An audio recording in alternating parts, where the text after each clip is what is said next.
Hello parents, how are you. क्या आपने अपने बच्चों के लिए, उनके ड्रीम्स के लिए और उनके फ्यूचर के लिए कुछ इन्वेस्टमेंट्स की हैं अभी तक? आई बिलीव आपसे ये क्वेश्चन बहुत बार पूछा गया होगा by your advisers, by your financial advisers, by your mutual fund agents, by your insurance agents या फिर आपके बैंकर्स। बट क्या कभी आपने ये कोई भी इंस्ट्रूमेंट को एनालाइज किया है कि वो किस तरीके से वर्क कर रहा है और क्या क्या चीज़ उसके अंदर इम्प्लीमेंट हो रही है? क्या आपने कभी कोई फ्रेमवर्क इम्प्लीमेंट किया है या फ्रेमवर्क को एनालाइज किया है जिसके थ्रू आप ये इन्वेस्टमेंट प्लानिंग कर सकते हैं? So I am Hitesh Singla from wealth in और इस वीडियो के दौरान मैं आपको उस फ्रेमवर्क के बारे में बताऊंगा और मार्केट के बहुत सारे प्लान्स जिनको हम एनालाइज करेंगे इस वीडियो में, उनके बारे में बताऊंगा। So stay tuned till the end of the video. So let's start with the framework. जो एक फ्रेमवर्क इसलिए इस्तेमाल किया जाएगा कि आपको ये पता चले कि आपकी इन्वेस्टमेंट्स कैसे चल रही हैं, जो प्रोडक्ट्स आप चूज़ कर रहे हो वो उस फ्रेमवर्क के साथ हमारे मैच कर रहे हैं, हमारे गोल्स को अचीव कर पा रहे हैं या हम उससे बहुत दूर हैं। सो इस फ्रेमवर्क का बहुत सिंपल सा तरीका है। इसमें सबसे पहला गोल है कि आप इसको अपने स्मार्ट गोल्स प्लान की। स्मार्ट गोल्स वो चीज़ है जो आपके लिए मेजरेबल हो, अचीवेबल हो, टाइम रेलिवेंट हो, यानी कि आप इनको एक नंबर्स में डाल सके अपने बच्चों के लिए कि क्या क्या नंबर्स आप अचीव करना चाहते हो अपने और किस टाइम फ्रेम में आप ये अचीव करना चाहते हो। इसके लिए आपको ये भी साथ में ध्यान रखना है कि आप किस इंस्टीट्यूशन को टारगेट करना चाहते हो, उसका एस्टिमेटेड टाइम क्या रहेगा और क्या कोई पोटेंशियल स्कॉलरशिप या ग्रांट है जो आपके बच्चे को मिल सकती है। दूसरा बड़ा फैक्टर जो इसके अंदर आएगा वो आएगा इन्फ्लेशन। आपको ये जानना है कि एजुकेशन का इन्फ्लेशन कॉस्ट क्या है। बहुत सारे आर्टिकल्स आपको ऑनलाइन मिलेंगे जो आपको इसके बारे में बताएंगे कि क्या क्या इन्फ्लेशन कॉस्ट चल रही है। हम इसके बारे में आगे वीडियो में डिस्कस करेंगे। फिर आपका थर्ड फैक्टर आता है कि आपको जो भी इंस्ट्रूमेंट मार्केट के अंदर अवेलेबल हैं उनके बारे में आपको नॉलेज है या नहीं है। फोर्थ फैक्टर है डाइवर्सिफिकेशन। आपको ये जानना है कि आपको कभी भी कोई भी एक इंस्ट्रूमेंट के अंदर अपना सारा पैसा पार्क नहीं करना है, क्योंकि ये आपके लिए काउंटर प्रोडक्टिव हो जाएगा जब कोई इंस्ट्रूमेंट अगर फेल कर गया आपकी प्लानिंग के लिए। थर्ड है कि आपको ये जानना है कि कौन कौन से गवर्नमेंट बेनिफिट्स आपके बच्चे के लिए एप्लीकेबल हो सकते हैं उस इंस्टीट्यूशन के लिए या उसकी पढ़ाई के लिए। और लास्ट जो हमेशा प्लानिंग में इंपॉर्टेंस रहेगा, आपको एक प्रोफेशनल गाइडेंस सीख करनी है। आपको ये गाइडेंस हमेशा एक प्रोफेशनल एडवाइज़र के पास जाना है ताकि वो आपको समझा सके कि कैसे प्लान इम्प्लीमेंट हो सकता है, क्या आप उसको कब रिव्यू करना है, कब हम उसके अंदर चीज़ें और नई ऐड करना चाहेंगे। तो इस फ्रेमवर्क को समझने के लिए हम एक रियल लाइफ एग्जाम्पल लेते हैं मिस्टर और मिसेस शर्मा का, जो कि दोनों इंजीनियर ग्रेजुएट हैं, टॉप इंस्टीट्यूट से MBA किया हुआ है, अब रह रहे हैं गुड़गांव जैसी सिटी में। अब इनका बेटा जो इस टाइम में 2 साल का है, इन्होंने इसके लिए एजुकेशन प्लानिंग करनी थी। तो सबसे पहले हमारे गोल सेट करने के लिए हमने इनसे पूछा कि आप क्या चाहते हैं कि आपका बेटा कहाँ, किस इंस्टीट्यूट में आप टारगेट करना चाहते हैं। तो बेसिकली ये हर पेरेंट्स की ख्वाहिश रहती है कि उनका बच्चा अगर इंजीनियरिंग करेगा तो IIT से करेगा। तो हमने ये फाइंड आउट किया कि इंजीनियरिंग की करंट कॉस्ट जो है वो पड़ती है एक बच्चे को जो है 9 लाख के आसपास की। तो करंट कॉस्ट उसकी 9 लाख की है। अब इन दी ईयर 18 साल का जब वो बच्चा होगा तो उस टाइम पे उसको क्या कॉस्ट पड़ेगी। अब उसके बाद सेकेंड गोल उन्होंने जो डिफाइन किया वो ये था कि उनका बेटा MBA के लिए जाएगा। सो करंट MBA की कॉस्ट इंडिया में जो है कि 24 लाख के आसपास की है। तो इसके अंदर हम इन्फ्लेशन कॉस्ट देखेंगे। तो जब हम अपने गोल सेट कर लिए तो सेकेंड पार्ट पे हम चलते हैं जो कि है इन्फ्लेशन। तो इन्फ्लेशन के लिए मैंने बहुत सारी रिसर्च की, मेरे को इंटरनेट पे काफ़ी आर्टिकल्स मिले जहाँ पे आर्टिकल्स में कईयों पे मेंशन था कि inflation, education inflation specifically India में 12% से ग्रो कर रही है। सो मैंने सोचा कि चलो इसके लिए CPI की डेटा को ही क्यों ना रेफ़र किया जाए। तो जैसा कि आप देख सकते हैं, जो मैंने एजुकेशन का इन्फ्लेशन का चार्ट प्लॉट किया है, तो इस चार्ट के अंदर अगर आप देखेंगे हमारी जो इन्फ्लेशन थी कोविड से पहले इन एजुकेशन वो थी 4.5% के आसपास की, जो कि अब कम होके कहीं ना कहीं 4.25 या उसके आसपास रह रही है। तो एक सेफ नंबर अगर हमारे को इसमें पकड़ना हो तो वो ये रहेगा कि हम 5% के आसपास की इन्फ्लेशन को एक बॉल पॉइंट फिगर मान सकते हैं। हम अपने एजुकेशन प्लानिंग शीट पे आते हैं, जहाँ पे हम सब ये इन्फॉर्मेशन डालेंगे। तो उसके अंदर हम जब देखते हैं चाइल्ड की अभी का करंट ईयर है 2024, बच्चे की एज है अभी 2 साल की। जब वो 18 साल का होगा तो उस टाइम पे ईयर होगा 2040, और पोस्ट ग्रेजुएशन जो पेरेंट्स ने चूज़ किया था कि वो 24 साल में पोस्ट ग्रेजुएशन के लिए जाएगा, तब एज होगी 2046। और इस एज पे और इस टाइम पे जो आपको ग्रेजुएशन के लिए अमाउंट चाहिए होगा वो होगा 32 लाख के आसपास का। और यही आपका 45 में आपको पोस्ट ग्रेजुएशन के लिए अमाउंट चाहिए होगा 70 लाख रुपए का। तो टोटल मिला के आपका कुल मिला के आप ये मानिए कि आपकी एक बच्चे की एजुकेशन के ऊपर 1 करोड़ रुपए का आपको डेंट लगने वाला है आपकी सेविंग्स पे या आपके इन्वेस्टमेंट्स के ऊपर। इस इन्वेस्टमेंट को समझने के लिए अब हम चलेंगे कि क्या क्या इंस्ट्रूमेंट मार्केट के अंदर अवेलेबल है। तो पहला इंस्ट्रूमेंट जो गवर्नमेंट की तरफ से अवेलेबल है वो है सुकन्या समृद्धि। अब ये प्लान बहुत ही अच्छा प्लान है, जिसके लिए मैंने एक आर्टिकल लिखा है अपने ब्लॉग के ऊपर, जो आप लोग पढ़ सकते हैं। ये सिर्फ और सिर्फ एक गर्ल चाइल्ड के लिए एप्लीकेबल है, जो कि 0 से 10 साल की अभी उसकी उम्र है। इसके अंदर आप सिर्फ 1.5 लाख रुपए पर ईयर आप इन्वेस्ट कर सकते हो, और आज के हिसाब से रेट 8% है। आई थिंक रिसेंटली अभी कुछ रेट रिवाइज हुआ है, तो शायद 8.15 पे चला गया होगा ये रेट। और जो भी रिटर्न्स आप इसमें एक्रू करेंगे वो आपके टैक्स फ्री रहेंगे। ये बहुत अच्छा प्लान है, जिसके अंदर हर पेरेंट जिसकी फीमेल चाइल्ड है उनको इन्वेस्ट करना चाहिए। बट हमारे केस में क्योंकि मिस्टर एम एस शर्मा का सन है, तो ये चीज़ एप्लीकेबल नहीं होगी। तो हम अब चलते हैं डिस्कस करने के लिए अगले प्लान्स। तो सबसे पहला प्लान जो मार्केट में बड़ा ही कॉमनली बेचा जाता है और यूज़ किया जाता है वो है ट्रेडिशनल प्लान्स। मैंने बहुत सारे प्लान्स स्टडी किए हैं, बट मैं किसी भी प्लान का नाम नहीं लूँगा। यहाँ पे मैं 4 प्लान्स मैंने जो टॉप कंपनीज हैं मार्केट के अंदर अवेलेबल उनके प्लान्स लिए हैं, और उसी के ऊपर हम थोड़ा बहुत स्टडी करेंगे। तो इसके अंदर हमने प्रीमियम सेट किया है हर प्लान के अंदर कि हम 3 लाख रुपए का प्रीमियम देने वाले हैं हर प्लान के साथ, और फिर देखते हैं कि क्या क्या रिजल्ट्स हमारे को मिलते हैं। तो सबसे पहला प्लान जो हम देखने जा रहे हैं उसके अंदर आपको, क्योंकि इंश्योरेंस लिंक्ड रहेंगे ये सारे प्लान, तो इसके अंदर आपको 30 लाख रुपए का सम एश्योर्ड मिलेगा।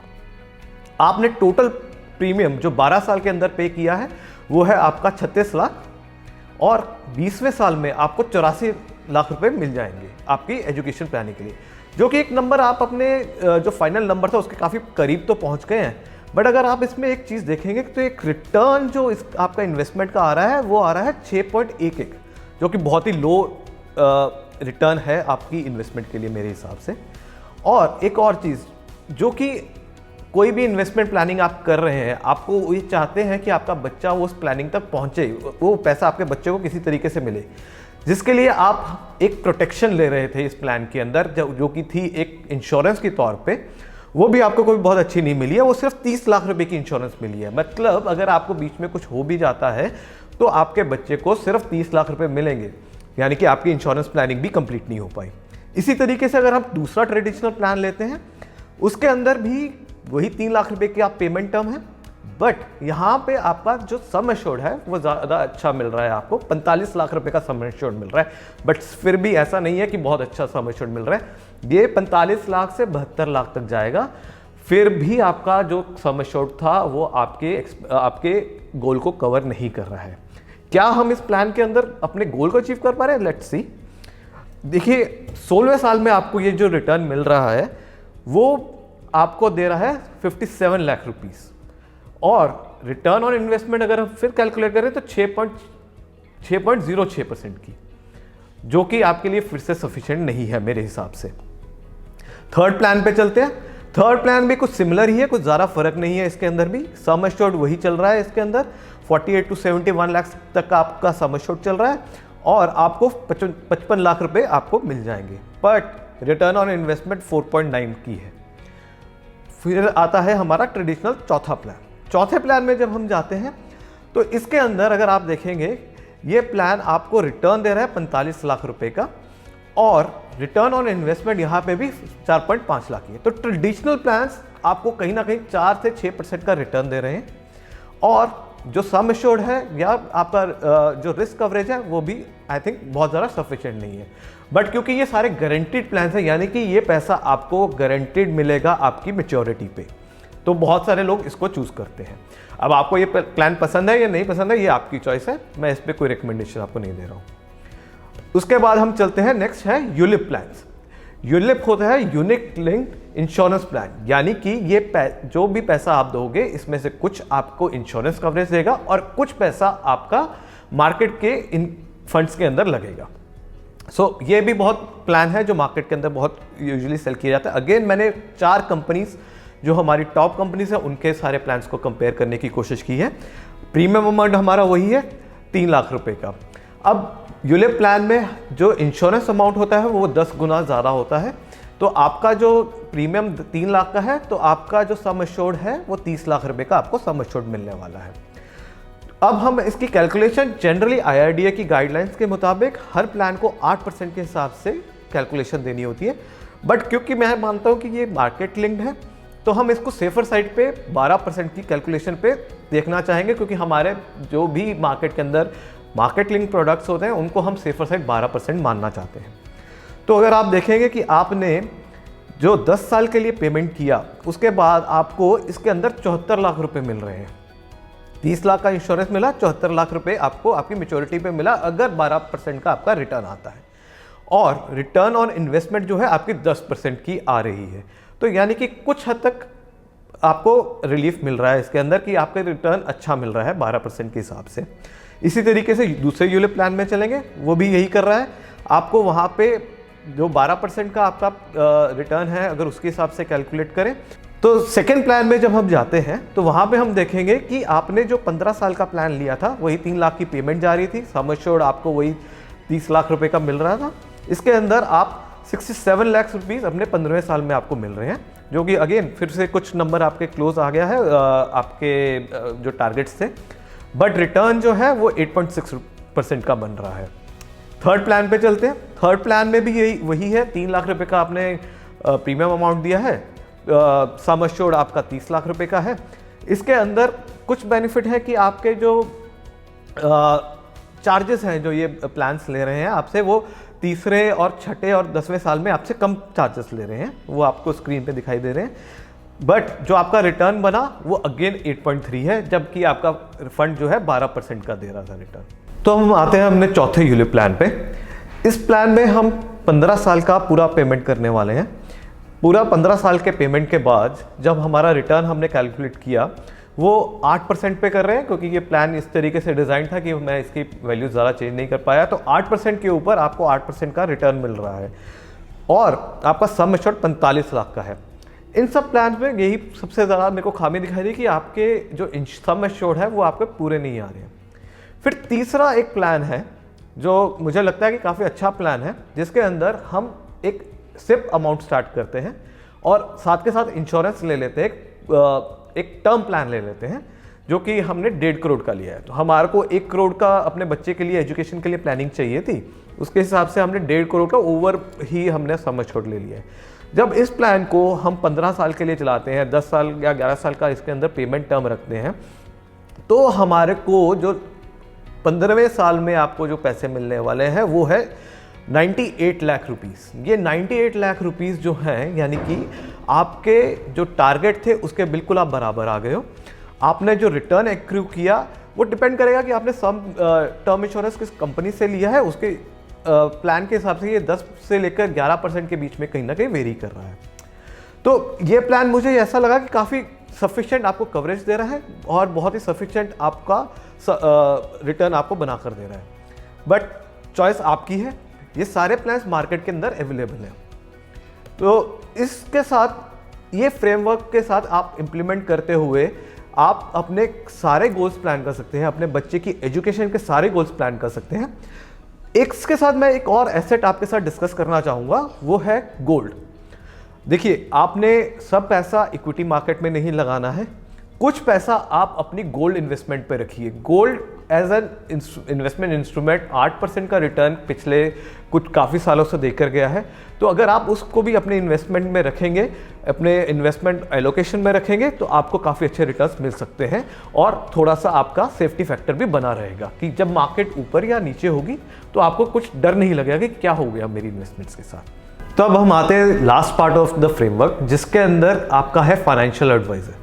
तो एक फाइनेंशियल एडवाइजर आपको कैसे हेल्प करेगा? आपने फ्रेमवर्क तो समझ लिया, बट आपको इस फ्रेमवर्क की प्लानिंग के लिए कि कौन सा इंस्ट्रूमेंट आपके रिस्क प्रोफाइल को सूट करता है, कौन सा इंस्ट्रूमेंट आपके टाइम होराइजन पे सूट करता है और क्या क्या प्रोडक्ट कब कब लेने हैं, इसके लिए आपको एक फाइनेंशियल एडवाइजर की ज़रूरत पड़ेगी। तो ये फाइनेंशियल एडवाइजर को आप कभी मत भूलिएगा, एक फाइनेंशियल एडवाइजर अपॉइंट कीजिएगा ताकि वो आपको हेल्प कर सके। सो आई होप ये वीडियो में आपको काफ़ी कुछ सीखने को मिला होगा, आपको फ्रेमवर्क सीखने को मिला, आपको बहुत सारे प्रोडक्ट्स के बारे में पता चला जो मार्केट के अंदर अवेलेबल है, फाइनेंशियल इंस्ट्रूमेंट्स, और किस किस इंस्ट्रूमेंट को कब कब यूज़ करना है, वो आपको हेल्प करने के लिए आपके पास एक फाइनेंशियल एडवाइजर आप ज़रूर अपॉइंट कीजिए। थैंक यू इस वीडियो को एंड तक देखने के लिए।